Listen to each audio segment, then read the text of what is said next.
정글이나 밀림에서 동물들이 살아가는 방식을 보면 강한 놈이 약한 놈을 잡아먹습니다.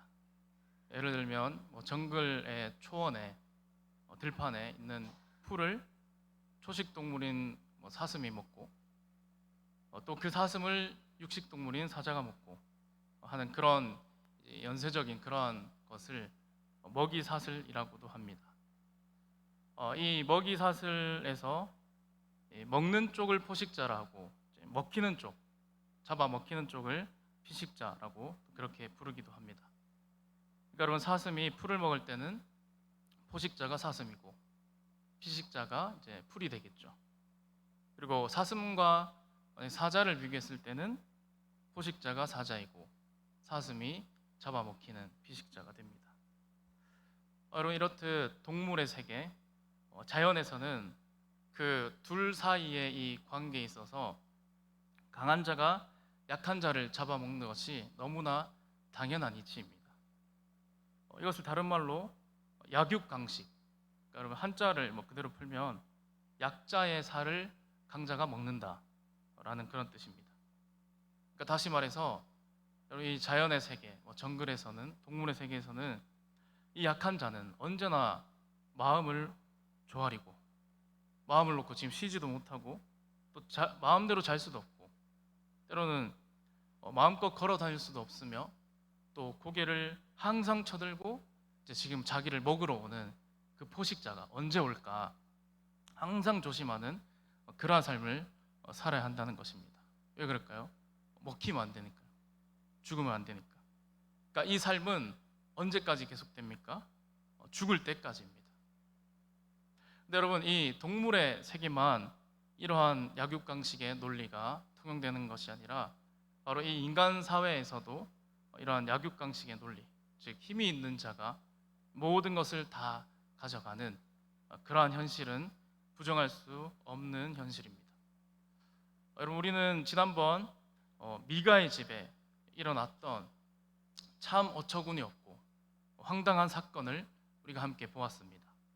그저 복받기 위해서라면 자기 마음대로 레위인을 그 가정의 제사장으로 드리고 또 모든 수단과 방법을 다 동원하는 그런 미가, 또 그의 어머니였습니다. 생계를 이어나갈 수 없었던 그 레위인은 이 미가의 집 한 가정의 제사장이 되는 것을 또 마다하지 않았고, 이러므로 이 사사시대 그 이스라엘 사람들은 하나님 없이 자기의 소견에 옳은 대로 행동했고 또 참 종교적으로 또 영적으로 얼마나 타락했는지를 그렇게 보여주고 있었습니다. 여러분, 여기에 이어서 이제 오늘 본문 이 18장은 이 이스라엘 사회에서 보여지는 참 정글과 같은, 어떻게 보면 부조리한 그러한 모습과 또 동물의 세계와 같이 힘이 있는 자가 약한 자를 그렇게 삼켜버리는, 먹어치우는 그런 약육강식의 논리가 통용되고 있음을 보여주고 있습니다. 우리가 함께 읽은 본문은 1절에서 그 6절까지지만 우리 18장 전체를 함께 보면서 우리 말씀을 이어나가도록 하겠습니다. 여러분, 먼저 우리 우선 18장 1절의 말씀은 그때 이스라엘에 왕이 없었고 라는 그러한 말로 시작됩니다. 여러분, 참 의미심장한 말이죠. 이 사사기의 기자가 앞으로 이 사사시대에 어떤 일이 일어나게 될 것인지를 바로 이 말을 통해서 어느 정도는 복선처럼 이렇게 앞으로 좋지 않은 일들이 일어날 것이라는 것을 우리가 예상할 수 있습니다. 그리고 여러분, 그 뒤이어서 이 단 지파가 거주할 땅을 구하는 중이었다라고 그렇게 말을 합니다. 근데 여러분, 이 단 지파는 이미 여호수아 19장에서 그 땅을 분배해 받았었습니다. 근데 여러분, 그때 거주할 기업에 땅을 구하는 중이었다라는 말은 무슨 말일까요? 그러니까 여러분, 이 말은 지금 하나님께서 그 여호수아 시대에 이미 땅을 분배해 주어서 그들이 이제 그 주신 그 땅을 믿음으로 믿고 하나님이 주실 것을 믿고 이제 사사시대에 나가서 그 땅을 정복하고 그 땅을 차지해야 되는데, 여러분, 사사기 우리 1장에서 그 기억나십니까? 1장 34절에 보시면 아모리 족속이 단 자손을 산지로 몰아넣고 골짜기에 내려오기를 용납하지 아니하였다라고 말씀합니다. 그러니까 여러분, 단 지파 사람들은 지금 자신에게 할당된 그 땅을 나아가서 용기 있게 이제 정복해서 그 땅을 기업으로 삼아서 거기서 살아야 되는데, 지금 아모리 사람들에게 쫓겨나서 저 멀리 산지로 올라가서 있다가 이제야 자신들이 거주할 땅을 지금 구하는 중이라는 말입니다. 여러분, 단 지파는 이 모세가 12명의 정탐꾼을 보냈듯이 용감한 5명을 뽑습니다. 그래서 그들을 보내가지고 이제 우리가 살만한 땅이 어디인가 그렇게 살펴보겠습니다. 근데 여러분, 그들이 우연치 않게 간 곳이 어딜까요? 바로 그곳이 우리 지난주에 등장했었던 이 에브라임 산지, 그 미가의 집으로 그들이 가게 되었습니다. 그럼 거기서 그 5명의 이 단지파 정탐꾼들은 미가에게 이제 앞으로 우리의 갈 길이 형통할는지 하나님께 물어보라고 했고, 여러분, 그 레위인 제사장은 하나님께 묻지도 않고 평안히 가라, 너희가 가는 길은 여호와 앞에 있다라고 그렇게 대답합니다. 여러분, 미가의 집에서 이렇게 잠시 휴식을 취하고 시간을 보냈던 이 5명의 그 정탐꾼, 그들은 이제 거기를 떠나서 이리저리 떠돌다가 라이스라는 곳에 이제 이르게 됩니다. 여러분, 7절에 이제 보게 되면 라이스는 오랜 역사를 지닌 성읍입니다.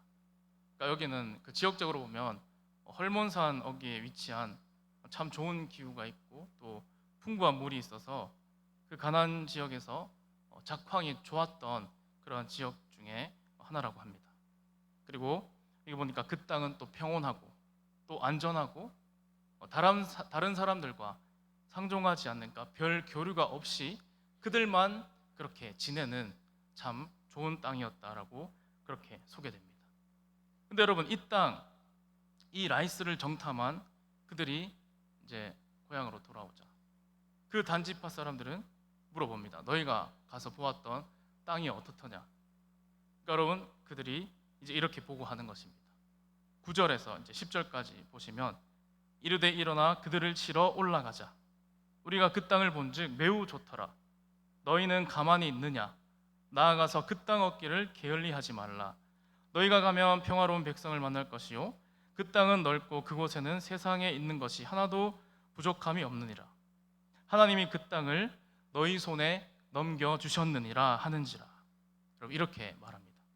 그러니까 여러분, 이 5명의 지금 정탐꾼이 하는 말을 지금 들어보면 참 어이가 없습니다. 왜입니까? 하나님께서 지금 그 라이스 땅, 그 땅을 그들에게 주었다고 말씀하신 적도 없는데 그들은 하나님이 그 땅을 주셨다 하고 뻔뻔스럽게 말합니다.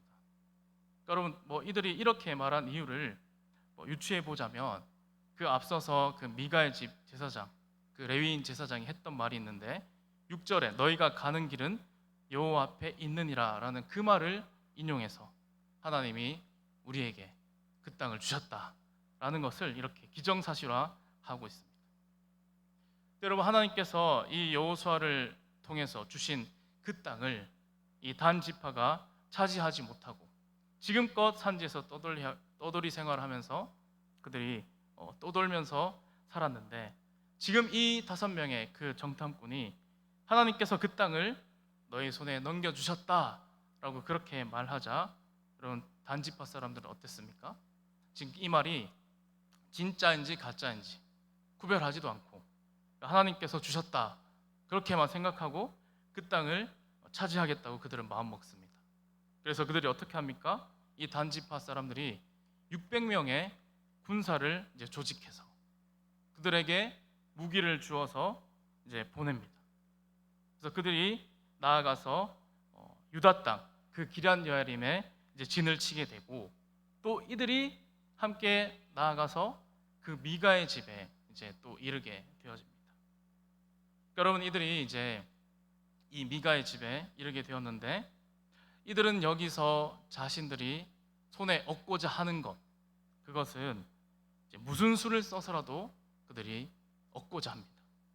그러니까 전에 라이스 땅을 정탐했던 그 5명의 사람이 나아가서 그렇게 자기 단지파 형제들에게 말합니다. 이 집에 에봇과 드라빔 그리고 새긴 신상 또 부어 만든 신상이 있다. 그러니 너희가 지금 뭘 해야 할지 너희가 행할 것을 생각하라 라고 그렇게 말하는데, 여러분 이것이 무슨 뜻입니까? 즉 이 말은 지금 이 미가의 이 집에 가면 여기에 지금 돈 될 것이 많으니까 이것들을 우리가 빼앗아 가자, 약탈해 가자라는 그런 뜻입니다. 그래서 여러분 그 5명의 정탐꾼이 먼저 미가의 집 안으로 들어가서 전에 만났던 그 미가의 집 제사장과 이렇게 인사를 하고 안부를 묻고, 나머지 군사들 600명은 그 집 문 앞에 대기하고 있습니다. 여러분 이렇게 이 600명의 군사가 그 문 입구에 서서 거기에 왜 있었겠습니까? 그러니까 조금이라도 일이 잘못되거나 아니면 여차하면 이제 즉각적으로 군사 행동을 옮기려고 그들이 준비를 하고 있었던 것이죠. 지금 미가라고 하는 이 개인의 그 집 앞에 한 지파의 이 무장한 군인들 600명이 거기에 서 있는데, 여러분 과연 그 집 문 앞에 서 있는 그 많은 군사들, 그들을 보고 누가 그들에게 이런 일을 하면 안 됩니다 라고 말하거나 또는 왜 이런 일을 합니까? 라고 그렇게 말할 수가 있을까요? 여러분 집안에 들어간 이 5명의 그 정탐꾼은 자기 집 마냥 마음대로 에봇을 가져오고 또 드라빔을 가져오고 그 신상들을 가져서 나옵니다. 여러분 이들이 이것을 가지고 나온 이유는 돈이 되니까 가지고 나오는 것이죠. 그런데 여러분 여기서 정말 놀라운 것은 이 미가의 집에 고용되었던 그 레위인 제사장의 그의 태도입니다. 여러분 그가 17절에 보면 이렇게 되어 있습니다. 무기를 지닌 600명과 함께 문 입구에 서 있었다라고 그렇게 기록합니다. 그러니까 이 레위인 제사장이 지금 무기를 지닌 그 600명과 함께 이렇게 문 입구에 서 있었다라는 것은 어떤 말인 것입니까? 그러니까 2가지 해석이 가능한 것이죠. 그러니까 한 가지는 이 레위인 제사장이 그 미가의 편에 서서 이 미가의 입장에서 지금 에봇과 드라빔 그 신상을 가져가지 마라 라고 말하고 싶어도 이 군인들이 지금 그 문 앞에 지키고 서 있으니까 말도 못하고 죽을까 봐 벌벌 떨며 그 옆에 서 있었던 것, 이렇게 해석할 수가 있고, 아니 2번째는 이제 돌아가는 그 분위기를 쭉 보니까 이 무장한 군사 600명이 와서 있는 것을 보고 그 레위인이 힘없는 이제 미가의 편에 서는 것이 아니라 보니까 그 힘있고 군사력 있고 힘센 바로 그들, 이 단지파 그들 군인의 편에 선 것이라는 해석이 이제 가능하다는 것이죠. 그러니까 여러분 이 2가지의 해석 중에서 이야기의 흐름상 이제 맥락상 첫 번째보다는 이 2번째 해석이 더 맞다고 하는 것입니다. 그러니까 이 레위인이 이미 힘있고 이 군사력 있는 그 군인들의 편에 서서 그들과 함께 그렇게 지켜보고 있었다라는 것이 맞다는 것이죠. 그러니까 여러분 이후에 17절에서 이제 20절을 보게 되면 이 레위인 제사장이 그렇게 했던 이유가 이제 드러나게 됩니다. 그러니까 그 5사람의 정탐꾼이 미가의 집에서 그 드라빔과 에봇, 신상 이런 돈 되는 것들을 다 가지고 나올 때 그 옆에 있다가 너희가 뭐 하냐? 라고 그냥 짧게 질문 한마디 합니다. 그런데 단지파 사람들은 그 제사장에게 솔깃한 이제 제안을 하는 것이죠. 그러니까 우리와 함께 가서 우리의 제사장이 되라. 네가 한 집에 한 개인의 한 가정의 제사장이 되는 것보다 한 족속, 한 지파의 제사장이 되는 것이 더 낫지 않겠냐라고 그렇게 제안을 하는 것이죠. 그러니까 여러분 이 레위인은 그 말에 이렇게 반응합니다. 20절에 그 제사장이 마음에 기뻐하여 에봇과 드라빔과 새긴 우상을 받아 가지고 그 백성 가운데로 들어가니라. 그러니까 여러분 이 레위인, 이 제사장이 지금 보여주고 있는 이 모습은 정말 철저히 이 적자생존, 그러니까 약육강식의 논리로 살아가는 그러한 모습이라는 것입니다. 지금 그의 상황과 환경에 따라서 지금 강한 자의 편에 서서 철저히 자신의 이익을 따라 움직이고 있습니다. 여러분, 그리고 이후 이제 단지파 사람들의 그 행보 역시 너무나도 그들 이기적이고 또 적반하장의 그러한 모습, 이 동물의 세계에서 보여지는 것처럼 힘의 논리만이 지배하고 있다는 것을 이 단지파 사람들을 통해서도 드러나게 됩니다. 여러분, 자신의 것을 이제 빼앗긴 미가가 어떻겠습니까? 자신의 그 모든 재산을 빼앗기자 그가 동네 이웃 사람들을 모읍니다. 그래서 달려가서 그들을 쫓아서 다시 찾아오려고 하지만, 그러나 이 단지파 그 사람들의 반응이 정말 가관인 것입니다. 그러니까 오히려 너희가 내 화를 돋우지 말고 네가 계속 이렇게 하면 네 생명과 네 가족의 다 생명을 다 빼앗겠다라고 그렇게 협박하는 것이죠. 그래서 결국 이 미가는 그 단지파가 자신보다 지금 훨씬 강한 것을 보고 그냥 돌이켜 집으로 돌아가게 됩니다. 그리고 여러분, 이제 27절에서 마지막 또 31절까지 이 단지파가 이제 라이스를 정벌하는 그런 모습도 이제 기록하고 있는데, 그들이 정벌하는 모습은 참 간단합니다. 단 자손이 그 라이스에 가서 거기에 있는 사람들을 다 칼로 죽이고 그 성을 불태우고 자신의 마음대로 그 성의 이름을 이제 라이스에서 단으로 바꿔 버렸다고 하는 것입니다. 그러니까 여러분, 오늘 이제 이 사사기 18장에서 나오고 있는 이 모든 인물들, 그러니까 미가와 미가의 집에 있었던 그 제사장, 또 단지파의 이 5명의 점탕꾼, 또 단지파 군인들, 또 단지파 사람, 여러분 누구를 막론하고 어느 누구도 양심적인 사람이 없습니다. 이 남에 대한 배려와 의리를 소중히 여기는 사람들도 없고, 그러니까 그들의 입술 가운데는 여호와 하나님이라는 그런 말을 하고 있긴 하지만, 그러나 하나님에 대한 믿음도 없고 하나님이 어떻게 하실지 기대하는 것도 전혀 없습니다. 그러니까 언제든지 이들은 이제 자신의 그 이익을 위해서 하나님까지도 빙자해서 거짓말을 하고 또 배신하고 빼앗고 약탈하고 폭력에 살인까지도 여러분 불사한다는 것입니다. 여러분, 이것은 이제 이 온 그 이스라엘의 그 사사 시대의 영적인 도덕적인 상태가 이러했음을 단편적으로 이제 보여주는 것이고, 사사들이 다스리던 바로 그 시대에 그 이스라엘의 일반 백성들이 과연 어떻게 삶을 살아가고 있었는지 그것을 실감나게 오늘 우리에게 보여주는 것입니다. 여러분, 그런데 오늘 우리가 살아가는 지금 이 시대에도 이 사사 시대처럼 이 힘의 논리가 지배하는 약육강식의 세상인 것 같습니다. 우리도 지금 경쟁을 해야 되고, 또 내가 다른 사람들보다 또 조금은 더 나아야 되고, 내가 살아남는 그러한 세상을 여러분 우리도 살아가고 있지 않습니까? 참으로 험난하고 또 고달프고 또 우리가 애를 많이 써야 하는 그러한 상황을 우리가 살아가고 있지는 않습니까?